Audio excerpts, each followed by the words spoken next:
Under the visitor facilitation plan, which was announced by the Immigration Department on June 1, in addition to enhancements being made for short-term employment,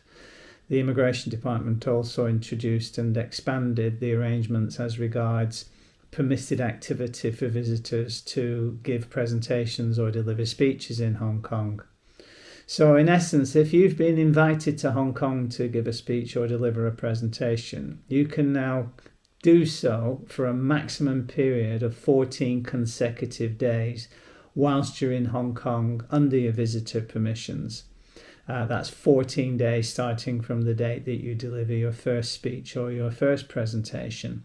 But it's important to understand that you can't come to Hong Kong in those circumstances and be paid for delivering those presentations and those speeches. You can receive your compensation for accommodation, for meals, for your flights, the cost of getting to and from and around Hong Kong, but these permissions do not amount to being granted permission to work in relation to those speeches or presentations. Now, if you're being compensated overseas for this, and it's part and parcel of your employment overseas, I expect that the Immigration Department will not have a problem with that, unless, of course, you are being commissioned specifically to come to Hong Kong to deliver those speeches, those presentations, and your compensation specifically for those speeches or presentations is being settled outside of Hong Kong.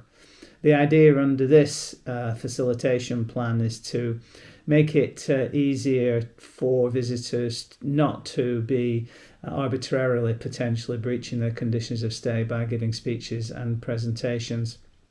as visitors. So the Immigration Department are seeking to make it less onerous for visitors to deliver speeches and presentations. If, on the other hand, you've been invited for a paid gig specifically to deliver these presentations because you say you're a professional trainer or you're a professional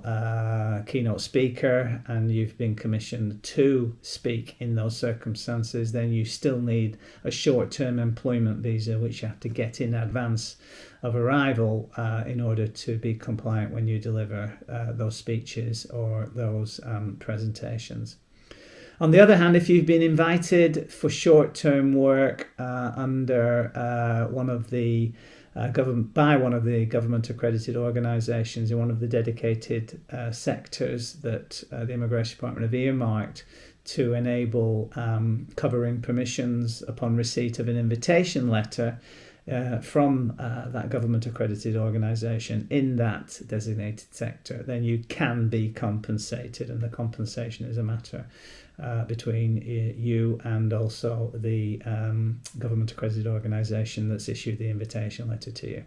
Okay, hope you found that helpful.